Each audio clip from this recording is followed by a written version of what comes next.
We are back to being in the time of year where it is cold outside. And today feels especially cold. I'm seriously thinking about making myself a cup of hot chocolate with some nice whipped cream on the top. I'm curious what you guys do in the winter when you guys are cold. What are your warm drinks that you use to warm up? I would love to hear about them. It's always weird when, like, in the middle of winter it's like freezing and you're freezing inside and you're just like, I really want ice cream. And, you know, I also kind of want ice cream too, but, which is just so weird because it's like you're already cold. Why do you want more cold? But hot chocolate is so delicious, so I might have to make myself that to warm up. And then maybe the ice cream. All right, let's go ahead and get on to today's class.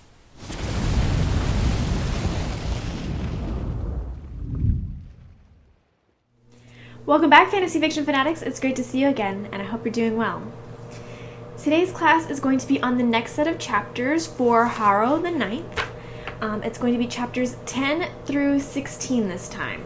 And we had a couple of chapters that were very, very short, so I decided we would go ahead and do a couple more chapters instead of the normal 5 or so that I do, just since we had some that were only a page or 2 long.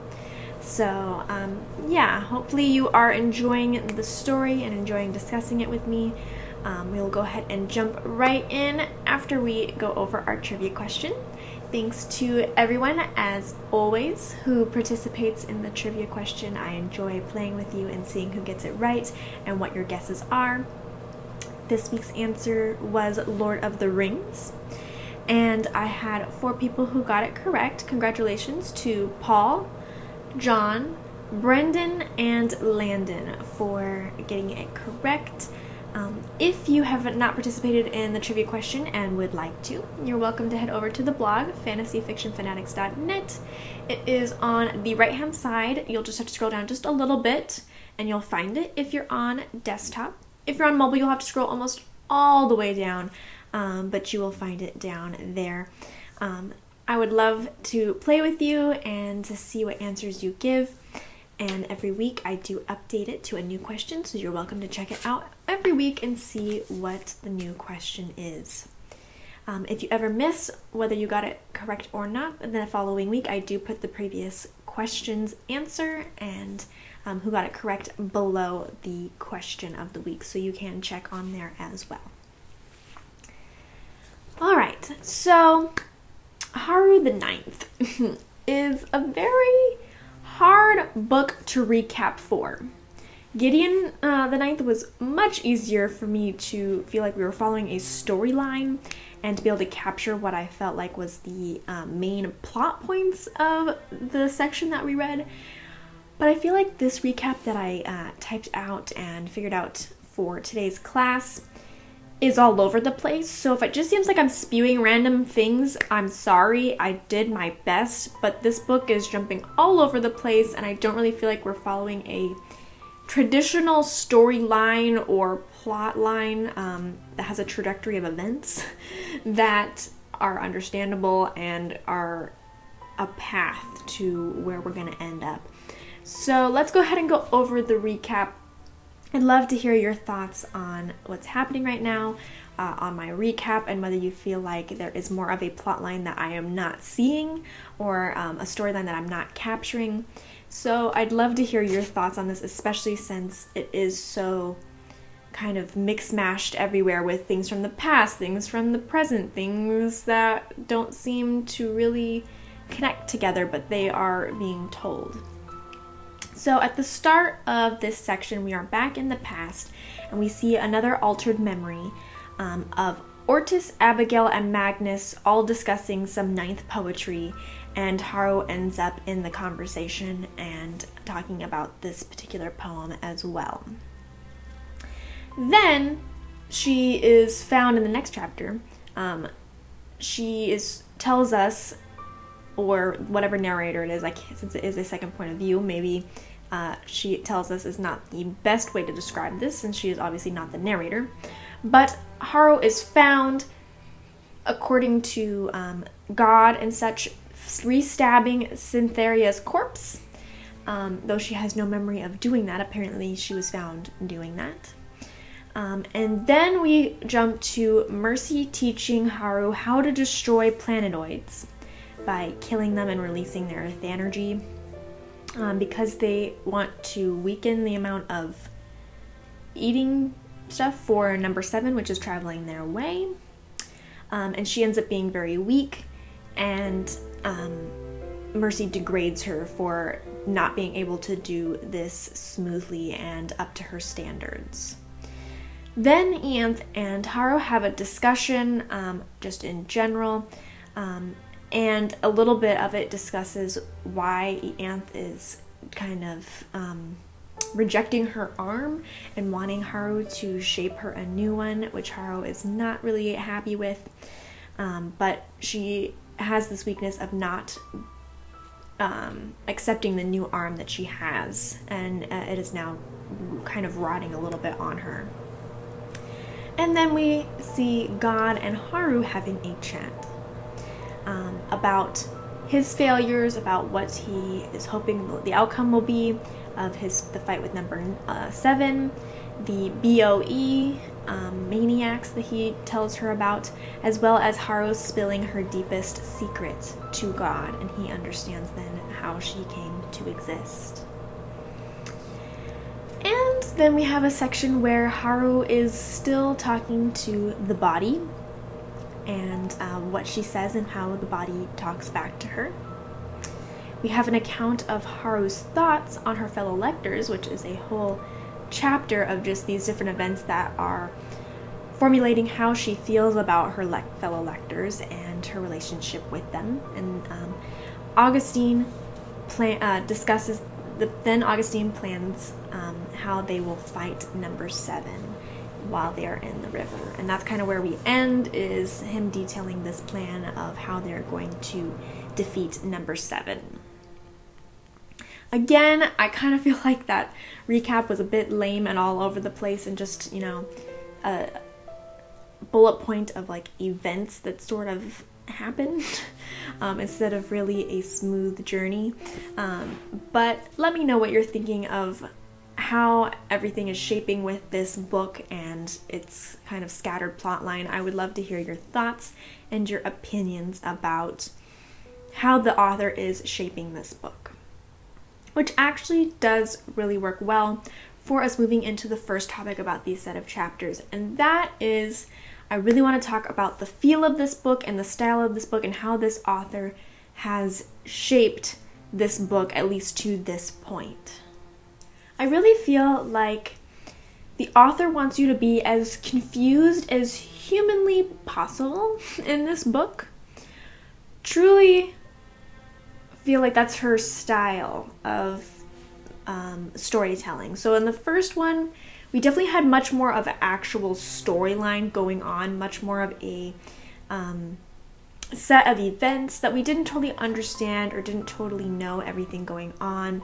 It is a bit confusing because it was a new world that she just dropped us into and didn't really give us much insight into what was going on or how things worked, and we kind of had to figure it out as we went.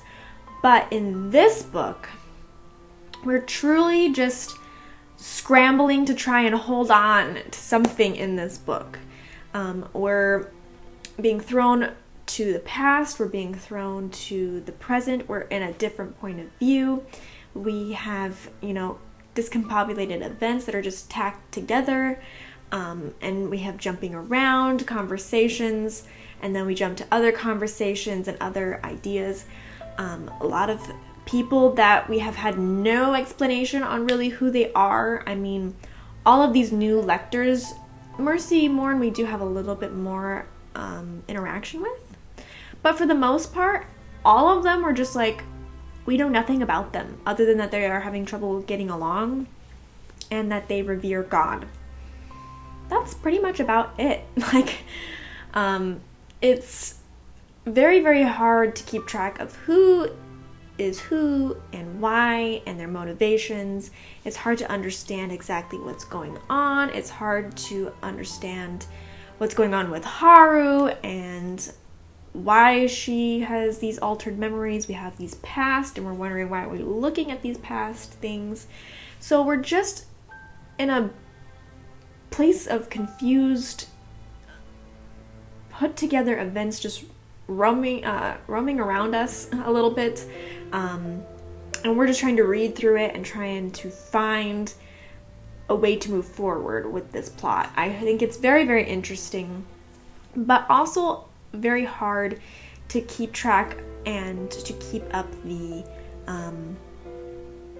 momentum of getting through this book. It is a little bit of one that you have to stick with as a reader, and I believe that the author is really trying to keep you in suspense by making it so confusing, whether you keep the reason you want to read more is because you want to figure out what the heck is happening. And that's her hook for the reader to try and continue moving through this book. All the events are really circling around a point without actually making a point or getting anywhere yet. And it really does separate us from book one, because book one was much more of a traditional storytelling plot line, even if it did have a lot of confusion and a lot of revelations at the end, which I thought was really well done. This one, it's like she's not giving you anything. She's not giving you any characters that you really truly had from the last one that you could hold on to, because Gideon was the one that we were really holding on to in book one. Harrow we did have, but we didn't truly know much about Harrow until the end, and we never were really from her point of view, and she was never like vulnerable and like told us these things, so we didn't know anything about Harrow much at all, other than that she's dealing with the struggle of what her parents did to her. So it's really separated us from book one. It really feels like it's its own thing, and we don't really have anything to connect us other than the world. And then we also have just these mess of things stitched together, just trying to make it through, trying to understand what's going on and why we are looking at these particular events, these particular past events that are changed, these past memories, trying to figure out what all the meaning of this is. And it's pretty hard, to be honest. It's a pretty hard book to keep moving forward and understanding what we're reading for. Like, you know, and again, I do feel like that's part of the hook that the author is trying to provide, is making it so you want to keep reading because eventually you think it will straighten out. But I do know for some readers it can be a deterrent when you don't have any clue what's going on. So I just find it super interesting that we not only have it as a second person point of view book, but that the author is making it so hard to understand anything about anything. We're having a hard time understanding characters. We're having a hard time understanding the point of view. We're having a hard time understanding the events. We're having a hard time understanding why we're particularly seeing these past things. So it's definitely a unique style of a book. And as we continue reading, going through this story, it's becoming more and more prevalent that this is the style of the book. It's not just the beginning, because of the fact that Harrow has all these messed up memories, and she obviously is not the same Harrow that we had from book one because of that. And because we don't have all that information, because Harrow doesn't have all this information. But now we are 16 chapters in, and we can truly just say that the author is making this the style of the book. And you have to either embrace that style, or you have to be like, okay, this is not the style for me. So let me know what you think of everything going on with this book. I'm truly interested to hear your thoughts, your opinions, how confused you are, how much you like this style, if it is intriguing you enough to keep pushing through the book to find out what's going on, to find out if she ever recovers and remembers Gideon again. What's going on with the Emperor, since we do know that the Emperor dies from the little taglines and stuff like that. Or is this a book that's just driving you insane, pushing you in all these directions and expecting you to just follow along and figure out things as the little snippets are given to you? Like I said, definitely very interesting, definitely very unique style of a book. So I'd love to hear your thoughts and opinions of whether it is compelling you to keep reading, if it is compelling you to want to dig through everything and straighten it all out and maybe make yourself a timeline so you can figure out what's going on. And to see the cool elements like the river, and to figure out what number 7 is and what they're going to do. Or is it something that you're just like slogging through to try and hope that you get somewhere and that makes it worth it? Again, just would really love to hear your opinion and your thoughts on the style of this book.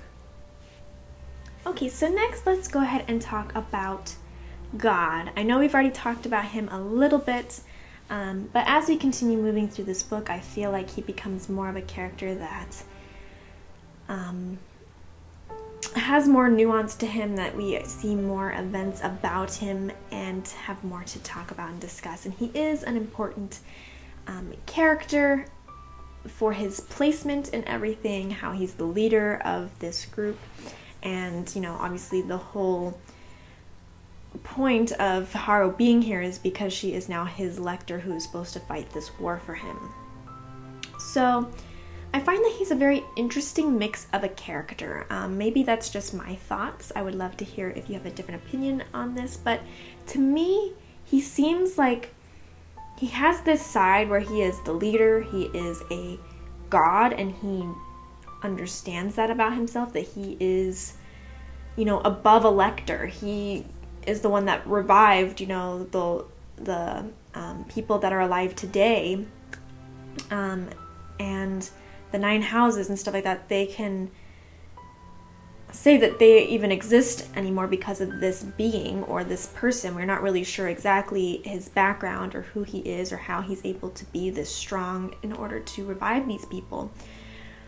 So we do have that aspect of him, and he does treat it that way. He does know that he is God. He does know that these people revere him. He does know that he is the leader.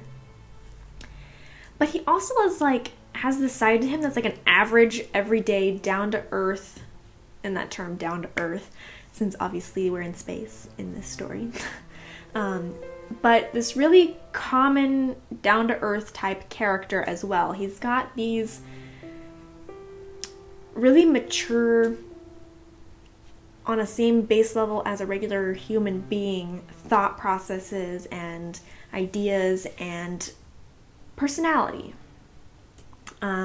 He's even got the tea with the biscuits, that he likes to eat, which to me seems like a very average kind of thing to do. It's not anything special, though Harrow is not really interested in tea and biscuits. But it's not something that you would think of like this crazy divine being eating tea and biscuits and having this conversation, casual conversation over that with her. So he also wants his new lectors to call him teacher, which at first for me was very confusing. I literally made a note in my when I was reading and making my notes for this. Is teacher back alive? Because I thought teacher was dead. And then I realized that they were calling God teacher, which was a bit confusing. I don't know if anybody else had that confusion, but I was like, what? And then Harrow, or whoever this narrator is, since it is a second person point of view, but I'm assuming that it is because Harrow is switching it back and forth. That's the impression I got when reading it. Is he wants her and Ianthe to call him teacher. So sometimes she calls him teacher and sometimes she refers to him as God.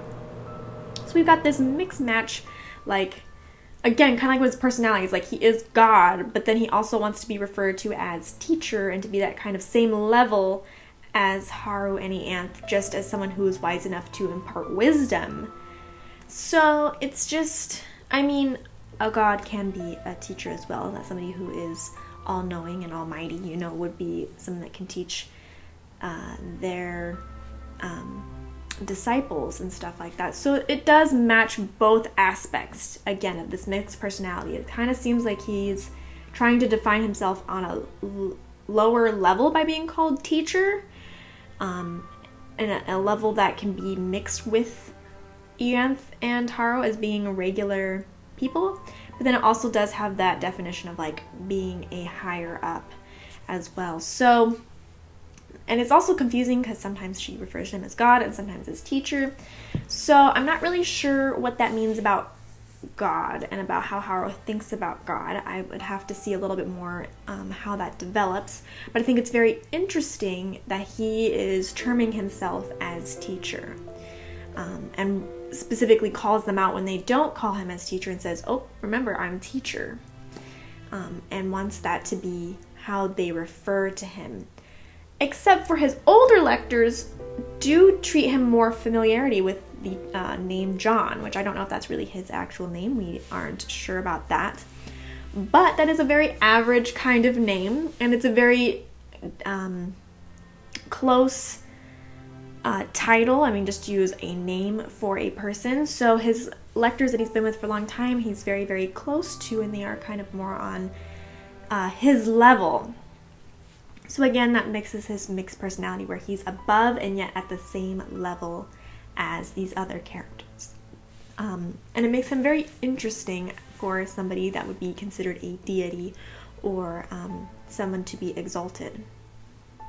And then another thing that's interesting about him is that he is this almighty God, but he doesn't have servants, and he cooks for himself.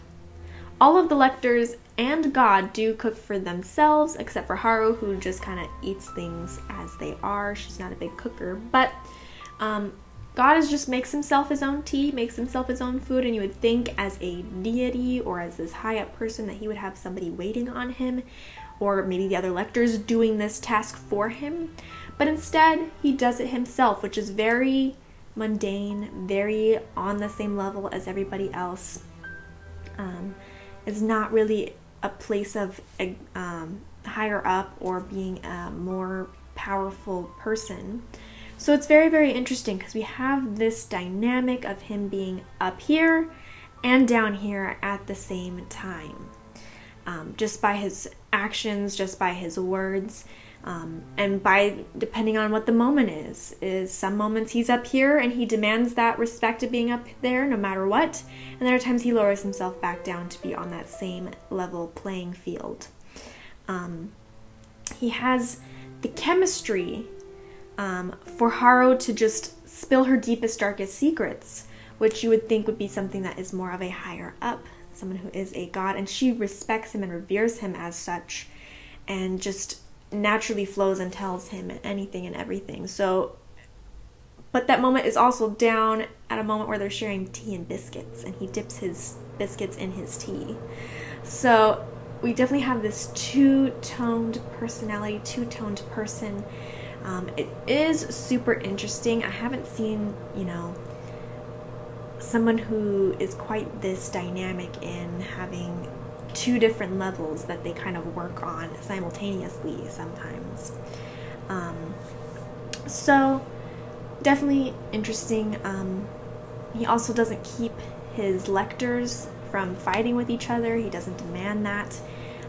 Just kind of lets them do their own thing until he needs them to do something specific. So again, he doesn't really take his leadership until it's necessary. So he is definitely an interesting character. Sorry, I feel like I'm just saying that over and over again, but I just am processing it in my own brain as I'm talking to you. And I just feel like that is the only way to really describe God at this time. I'll be interested to see and to know how things progress moving forward, and if that will change or how things will change for how he acts and stuff like that. But obviously he's been around a very, very, very long time, and his lectors have been around for a very long time, but not as long as God. So maybe that timing has changed him into, not needing that raised power, or the servants and that kind of stuff. Maybe he has just become a solitary kind of person since he is fighting this big fight. Maybe it's because of the fight that he has learned to be more at a lower level and to fend for himself. We don't really know at this point enough about his background to understand how he got to be the way he is, but it is definitely nice and refreshing to see a character that is a deity that is also very down to earth and realistic and relatable too. I know Harrow doesn't necessarily see him as someone who is relatable to, but we could definitely see that the lectors that have been around for a long time, like Mercy and Augustine, really feel a connection with him and see him as someone that is relatable to and more of a companion and a friend as well as a leader.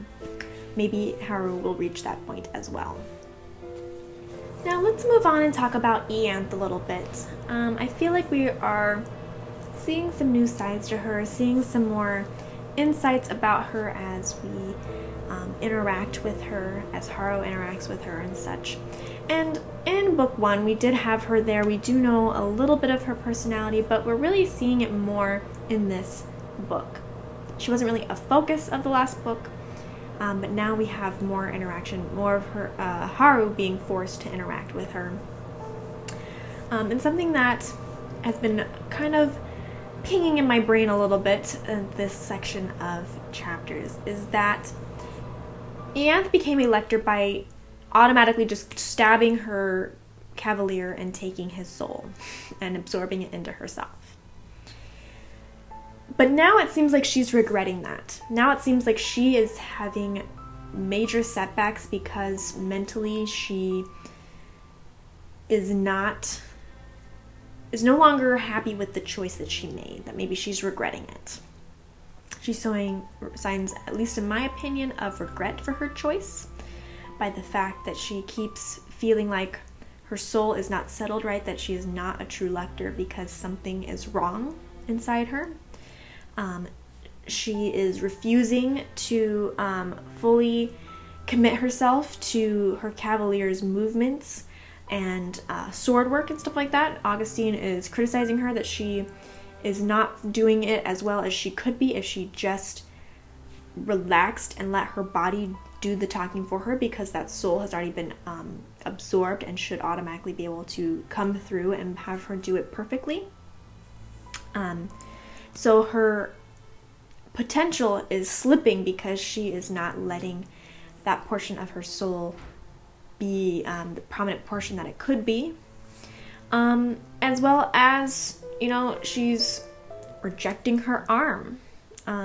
So I know that doesn't totally relate to her cavalier and the fact that that had nothing to do with it, but I do think it's part of this whole process of just that whole experience is now not sitting right with her.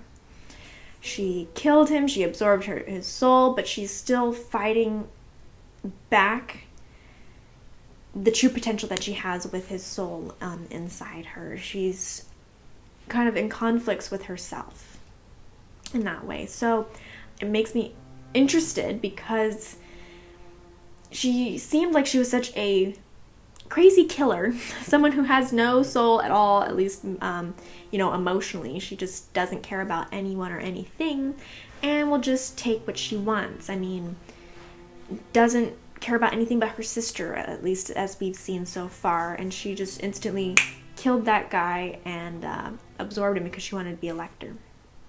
So it's pretty cold-hearted, and yet now her whole self is just not working anymore. Her body is rejecting herself in a way. Her mind is rejecting herself in a way. And she is not living up to the potential that she should be as a lector. She is having just as much trouble as Harrow is, but for different reasons. And I don't know what's made her regret her decision. I don't know what's causing her to have such a conflict within herself all of a sudden, especially with her pride not wanting to show that she is having problems, but she is. Again, with her arm, the one that was, new attached for herself, she's barely using it. It is being colored and kind of, rotting on herself. It's attached, but it's bad shape. She isn't using it very much, can barely use it. It's making her vulnerable as well because she is not physically up to standard.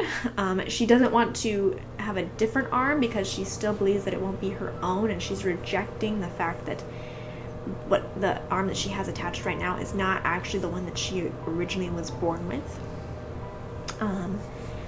And that's, making it where even though she hates Haru, that she is willing to ask her to make an arm for her, because she knows that she would make it perfect, and that's all she will accept is a perfect arm.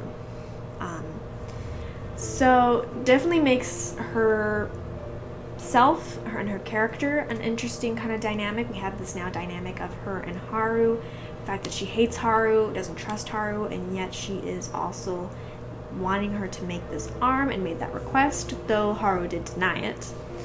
And then we also have this side of her that's like trying to get in good with Augustine and is sucking up to him and being very cutesy and fake with him, because she wants to endear herself to him. So she's got a few new emotional sides that we haven't seen previously. We've just seen her as the crazy, psychotic killer that wanted to be a lector, and so, would just kill anyone and anything, but is now possibly regretting her choice by her actions and her words. It seems like she is regretting that, or that she is having problems with the method that she became a lector. We have the fact that she's rejecting her arm and making herself weak because she is not accepting this arm and using it properly. And then we see the fake niceties. Is that the word I'm looking for? That she is sucking up to Augustine and having him train her and wanting to be on his good side. So definitely seeing a lot of this more emotional kind of psychotic break a little bit, I would say, but just this very emotional new side to Ianthe that we haven't seen previously. Let me know your thoughts on Ianthe. I think, again, just like God, she is a pretty interesting character with some sides to her that we didn't originally think that we would see from her. And let me know what you think is her problem, if you have any guesses as to why she's struggling so hard now that she's gotten everything that she wanted. Alright, let's go ahead and move on to the nitty gritty. So I have a couple things that I think we should keep in mind that might be important in the future.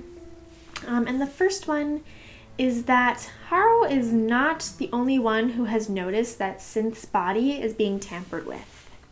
So Harrow thinks that she's crazy, and she might very well be crazy or insane. We haven't really decided that. But Augustine also mentions to Mercy to stop moving and messing around and touching her body. So this makes me think that it is likely that she was not crazy in noticing Synth's body being manipulated. Mercy denies the fact that she was touching Synth's body, but it shows that somebody else has noticed. God didn't seem to really notice or anything like that, but Augustine does specifically mention it, and Haru ended up listening in on that conversation and hearing it. So it seems to me that Haru might not be crazy about that specific thing, and that might be a cue that she is not crazy. Might also be a cue that something more is going on, or possibly that somebody that we aren't being closely looking at is doing things. I mean, we don't really know anything about Ortis. He was not really mentioned at all, other than by the other lector throughout this whole section. So maybe it has something to do with him, or maybe it has something to do with somebody else that they don't really know is around, like there could be in horror films and things like that, and horror stories. We're just gonna find out, but it does seem like that is something that she's not crazy about and is actually happening. Next is that Haru's cavalier side herself is also not working 100% correctly. She should have it where her body leaves the lights on, as you could say, if she's not mentally in it.